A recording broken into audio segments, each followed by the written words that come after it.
have of things that you'd like us to support, how we can do things locally, nationally or whatever. We need all the help. Thank you. Thank you, Lori. Hello, everybody. I'm Brent Turner. How are you tonight? Okay. Yeah, we're in crisis, obviously. So for the past 20 plus years, I've been talking about just one subject to everybody that would listen, from the feds to the states to the local jurisdictions. And that has been to say, if you're going to use software in an election, don't use the shit that Microsoft or a vendor will sell you. Use open source software like the DoD or NASA uses. Now, for people that aren't familiar with different kinds of software, the current software that runs inside the election systems is protected by a proprietary code, so you can't actually look at it. When they go to certify the machines, the independent testing labs that go to put the license plate on it so it goes into the stream of commerce can only do a cursory inspection because of the intellectual property protections around the software. So what we've advocated is for there to be no intellectual property protections, for there to be utilized what's called open source software, which means anybody can look at it. It doesn't mean, sort of counterintuitively, it does not mean that it's open to manipulation. It means that it's open to inspection and oversight. Now, the states that have done this work, the state that has done most of this work is California. But due to politics in California and Microsoft's control over our legislative folks and the feds here coming out of California, we have not been able to yet implement open source software voting systems. But lo and behold, New Hampshire did it. And thank you, thanks to New Hampshire, it's a great move.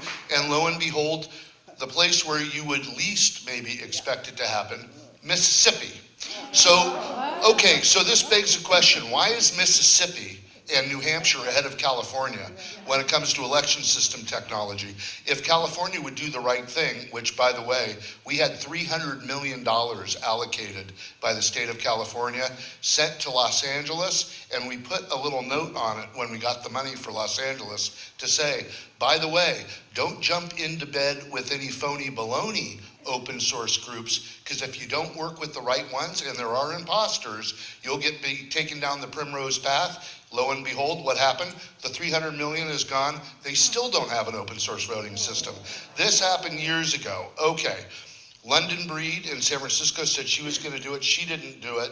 Right now, Josh Becker is working on a piece of it to say, at least waive the certification fees for open source voting systems.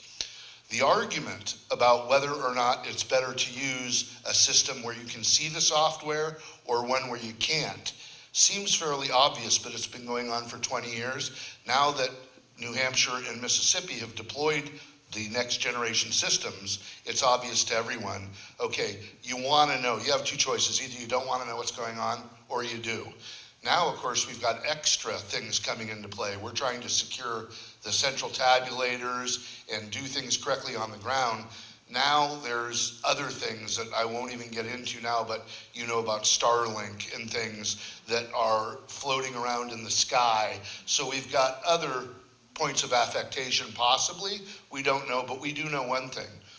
We want to get a proper vote count so that when you press Smith or Kamala or whoever else, or Hillary, most importantly, I think 2016, or Hillary, it doesn't come up Trump.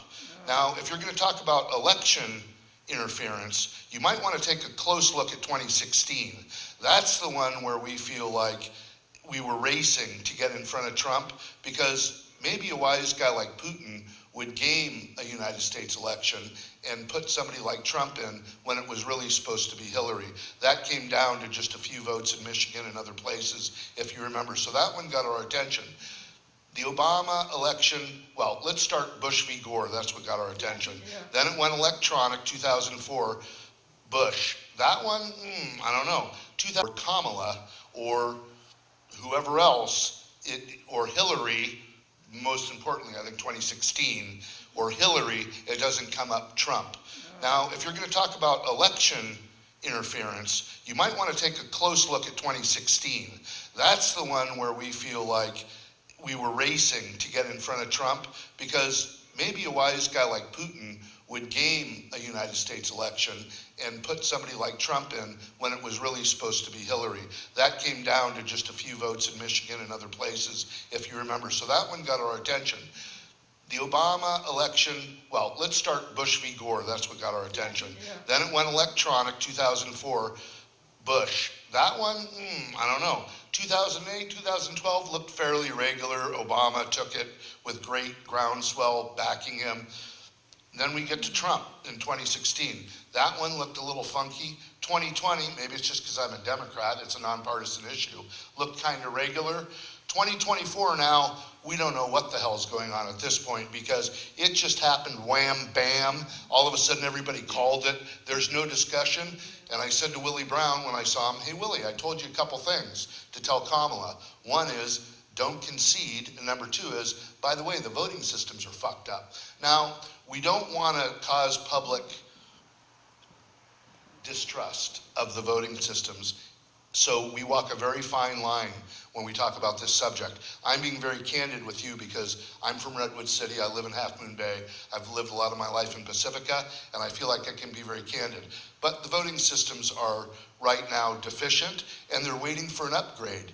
The good news is, if anybody wants to look closer, there is a group called Voting Works that's a 501c3. They're the folks that deployed the systems into New Hampshire and Mississippi, and their systems are now proving up well, and they're positioned to come into California.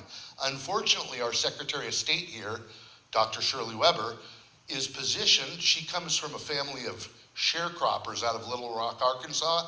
She's positioned to be the hero in this event, in this movie.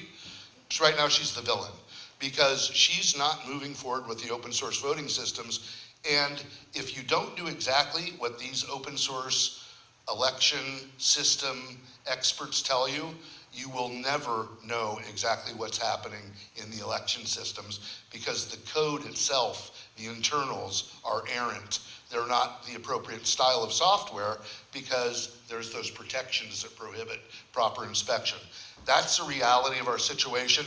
We can scale these better systems into the swing states and actually provide a good movement toward best vote counting practices, but we get heavy pushback from Microsoft, and as we've seen now out of Silicon Valley, the tech bros may not be our friends as good patriots. So we're all witnessing this together. Again, it's a nonpartisan issue.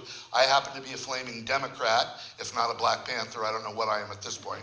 But Kamala did good work on this. She provided certification fee waiver on the federal level, a bill with Ron Wyden she put together. So it's not like the upper echelon of our leadership isn't aware of this. It's kind of the people that aren't really aware of it so much. So I wanted to just bring it in front of you. David Canepa, who's running, who's the president now of the Soups, he's aware of this issue. Mark Church has been briefed on this extensively, failed to move on it. Let's see if we can get it right maybe in San Mateo County and in California, because that'll send a big message to the rest of the country. One action item you can do is you can contact the Secretary of State or Mark Church and say, I hear this guy talking about open source voting.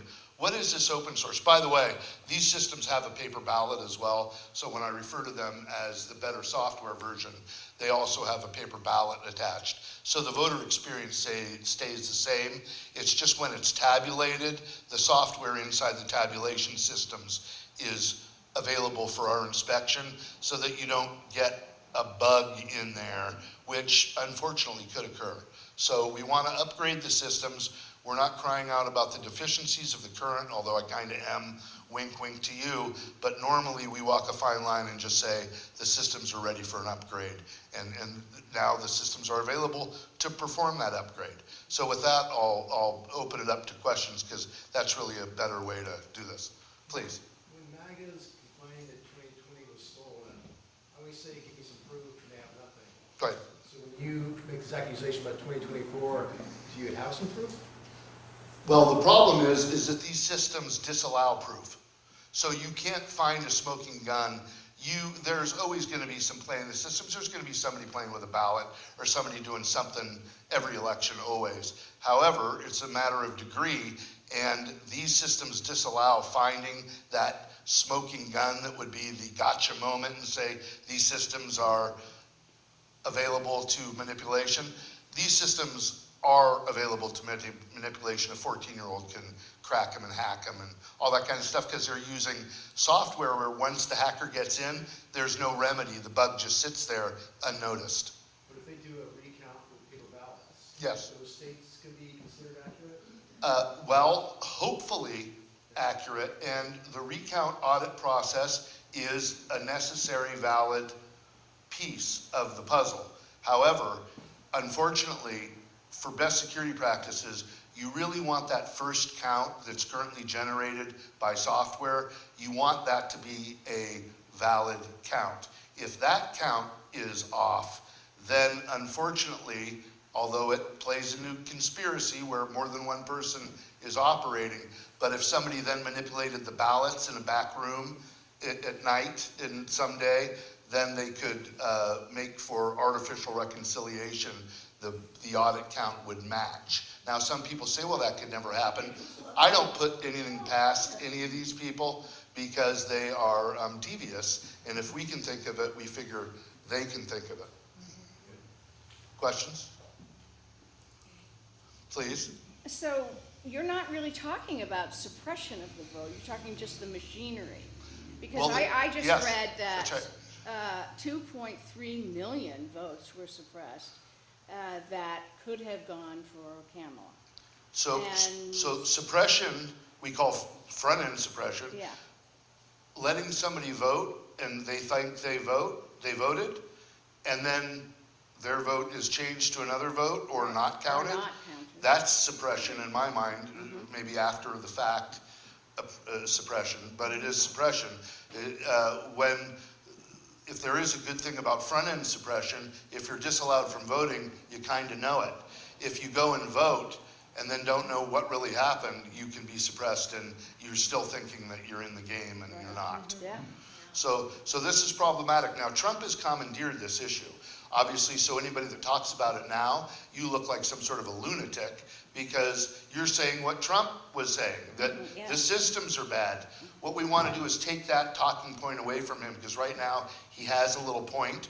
The systems need to be tightened up. That doesn't mean that he won 2020, and it doesn't really mean anything. Unfortunately, we don't know really what's going on with these voting systems like we should, but we have the technology to accomplish this. We need to get Microsoft and the tech bros to stop blocking this progress, and we need folks like Indivisible and others. California Clean Money, I don't know if everybody's familiar with them, they're a great group. They've also been responsible for this work, advocacy, Trent Lang, and then Josh Becker right now is working with Scott Wiener and others. They've all advocated for this. Everybody, Christine Pelosi and I put it in the California Democratic Party platform.